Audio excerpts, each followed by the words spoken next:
안녕하세요. 크로스핏의 불가요 누트리션 코칭 온라인 브리핑에 오신 걸 환영합니다. 저는 이민석 코치입니다. 오늘 개정판 교육 자료를 기반으로 영양과 체중 관리의 과학적 원리와 실천 로드맵을 나누겠습니다. 오늘 내용을 통해서 칼로리 줄이는 다이어트가 아니라 몸 전체 시스템을 조정해서 체중의 기본 설정값을 낮추는 전략을 이해하실 수 있을 겁니다. 우리가 흔히 실패했던 이유, 그리고 무엇을 바꿔야 하는지를 같이 풀어보겠습니다. 이 프로그램은 단순히 칼로리만 줄이자가 아닙니다. 대사, 호르몬, 생활환경 등을 함께 다뤄서 체중의 기본 설정값을 낮추는 전략이라고 생각하시면 돼요. 핵심은 세 가지입니다. 첫째, 인슐린과 코르티졸 같은 호르몬 균형을 회복하는 것. 호르몬 신호가 잘 작동해야 먹는 음식이 근육으로 가고 지방으로 덜 가게 됩니다. 둘째, 가공식품과 첨가 당을 최소화하는 것.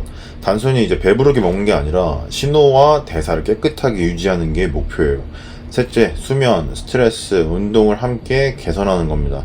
어느 하나만 좋아져서는 충분하지가 않아요. 이 세 가지가 동시에 맞아야 체중이 안정적으로 내려갑니다. 비만은 왜 생기나? 비만은 단순히 과식이랑 운동 부족 때문만이라고 하기엔 좀 부족해요. 호르몬 불균형, 수면 부족, 생태식의 교란, 식품 환경, 사회 경제적 요인이 겹쳐진 결과입니다. 예로 들어서 교대 근무자는 생체 리듬이 흐트러져서 인슐린 감수성이 떨어지고 같은 음식을 먹어도 지방 저장이 더 잘 일어나요.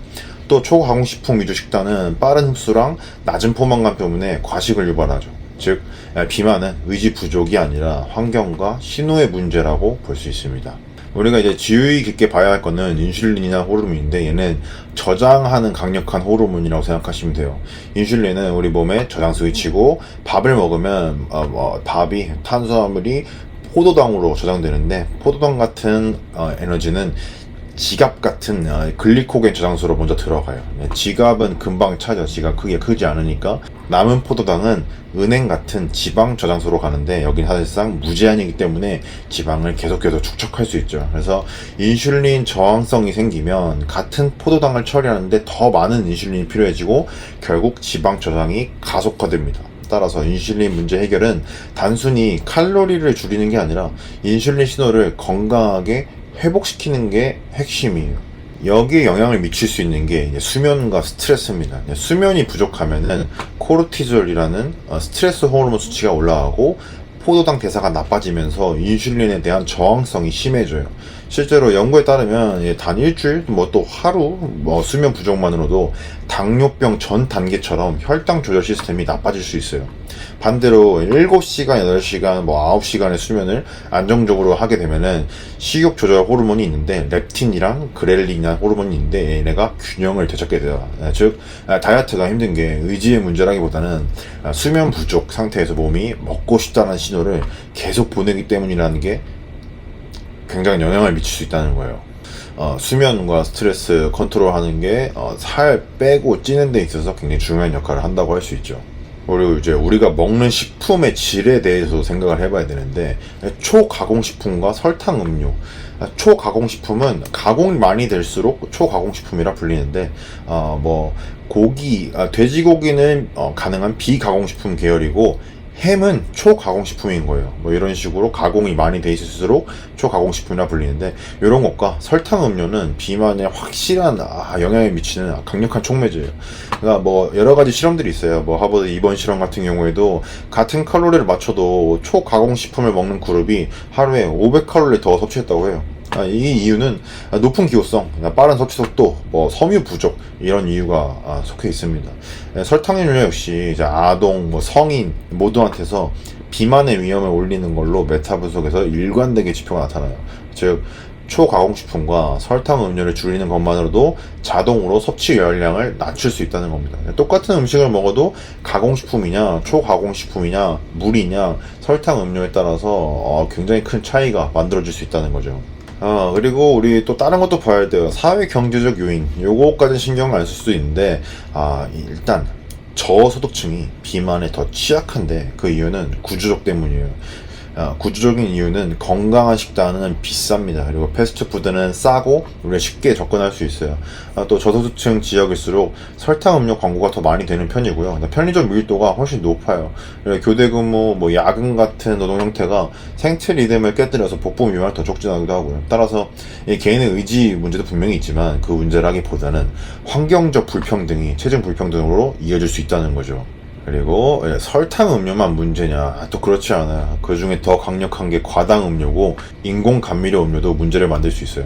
과당은 이제 과일당인데 간에서 대사가 되는데 많이 먹었을 때 얘는 지방간으로 이어져요. 그리고 지방간으로 이어지고 결국엔 인슐린 저항성을 유발할 수 있는데 특히 이제 고과당 옥수수 시럽 요 들어간 음료는 흡수는 엄청 빠르고 포만감은 낮기 때문에 굉장히 위험합니다.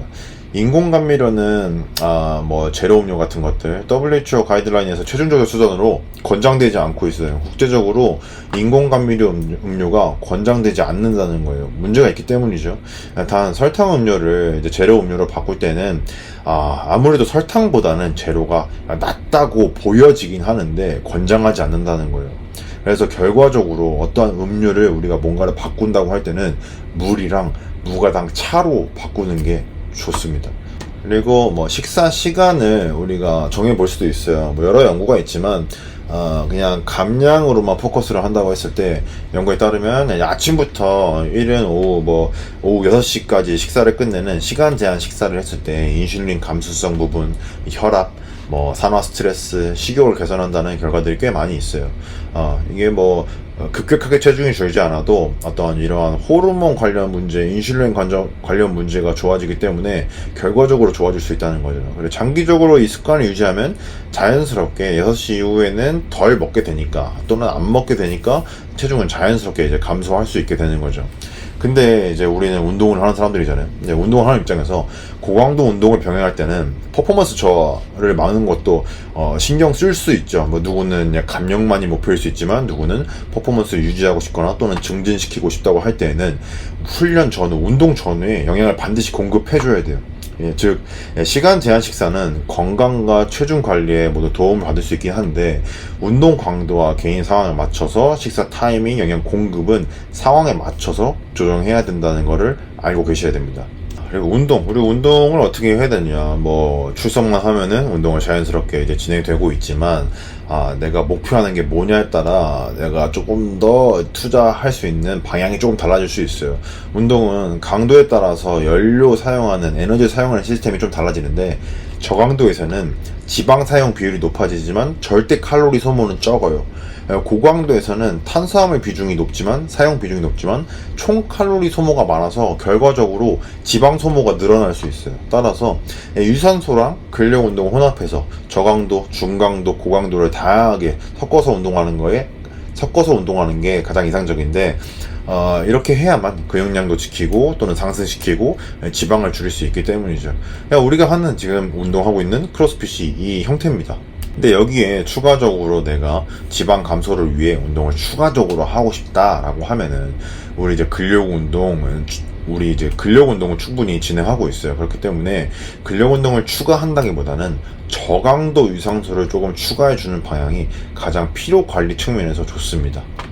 그래서 우리가 이제 실천에 적용하기 위해 여러 가지 방식이 있겠죠. 그래서 로드맵을 구성한다면 5가지로 정리할 수 있어요. 첫째, 설탕 음료랑 초가공식품을 줄이자. 이게 가장 큰 이득을 줄 수 있어요. 둘째, 정제 탄수화물 대신 덜 정제된 곡물, 채소, 단백질, 건강한 지방 등으로 균형을 잡아보기로 하고, 셋째, 수면은 7, 8시간 확보, 야간에 섭취 줄이기. 넷째, 꾸준한 운동이라 하면 제 기준에 일단 주 3회 이상 운동하고, 일단 그게 수개월 단위로 유지하는 걸 꾸준한 운동을 한다라고 생각하고 있어요. 그래서 출석만 잘 해주시면 됩니다. 다섯째, 시간과 예산에 맞는 간단한 비가공 식품 리스트 준비. 시간과 예산. 시간은 내가 먹을 수 있는 시간, 구매할 수 있는 시간, 그 다음에 예산은 내가 음식에 사용할 수 있는 비용을 나한테 맞춰야 돼요. 왜냐면 주어진 거를 똑같이 하기에는 모든 게 조건이 서로 맞지 않을 수 있어서 내가 허락하는 시간과 예산에 맞는 간단한 비가공 식품들, 아까 말했지만 초가공 식품일수록 건강관리 측면에서 유리하지 않기 때문에 가능한 비가공 식품 리스트를 우리 준비해 볼 거예요. 이거는 계속 프로그램 진행하면서 맞춰볼 겁니다. 식단 일지를 매일 쓸 거니까. 그래서 이 5가지를 실천하면 체중 물론 이제 에너지랑 회복력까지 같이 좋아질 겁니다. 그래서 간단한 체크리스트까지 포함하면은 하루 음료에서 설탕 음료, 과당 음료를 가능한 0으로 만들 거예요. 뭐 블랙커피, 물 이런 거는 괜찮습니다. 초과가공식품 라벨 확인하고 제한하기. 라벨 확인은 식품 우리가 구매할 수 있는 식품 중에서는 대부분 영양 라벨표가 붙어 있어요. 이걸 볼 때 뭘 보냐면 가능한 첨가물이 적은 걸 선택하는 겁니다. 첨가물 적은. 많은 것들은 진짜 뭐 몇 줄로 써 있는데 그게 가장 적은 걸 선택하는 게 좋습니다. 그리고 식사 시간은 가능한 앞당기고 저녁에 늦게 먹지 않고 일찍 끝내는 게 체중 관리 측면에선 가장 유리합니다. 그리고 운동 주 3일 이상 운동하기, 뭐 체육관에 나오지 못해도 하다못해 개인적으로 시간이 된다면 달리기라도 진행해 볼게요. 다음 수면 시간 늘리고 수면 시간 늘려서 주말에 몰아서 자는 형태 아니고 일정하게 꾸준히 잘 자기. 다음 매일 식사일지 작성하기. 요거 굉장히 중요해요. 식사일지가 작성이 되어야만, 매일 일지가 작성이 되어야만 제가 이 내용을 확인하고 피드백을 드릴 수 있습니다. 이런 간단한 행동들, 간단하지 않다고 느낄 수 있지만 간단한 행동들이 매일 쌓이면 체중 기본 설정값이 바뀔 수 있어요. 기본 설정값이 바뀌어야만 요요 없는 관리가 가능해집니다. 그래서 지금 이 내용을 토대로 체중 관리의 과학적 원리와 실천 전략을 큰 그림을 살펴봤는데, 핵심은 이제 의지가 아니라 시스템이에요. 의지 분명히 중요해요. 근데 시스템이 갖춰져야만 의지가 의미가 있다고 생각합니다. 그래서 호르몬 신호, 식품 환경, 뭐 수면, 운동, 스트레스, 이 전제가 맞춰져야 몸이 바뀔 수 있어요. 다음 주부터는 이 원칙들을 바탕으로 실제 식단 관리랑 1개월 집중 프로그램을 시작할 거고, 오늘 이제 간단하게 배우신 내용은 앞으로 실전 토대가 될 거고, 요걸 계속 얘기해가면서 맞춰갈 거예요. 이 정해진 기간 동안 제가 함께 관리하면서 이론이 생활 속 변화로 이어지도록 도와드리려고 노력할 거고, 여러분 모두가 이 프로그램을 통해서 확실한 변화를 경험하시길 바랍니다. 저는 에이블커의 이민석 코치였습니다. 다음 주부터 본격적으로 함께 달려보겠습니다. 감사합니다.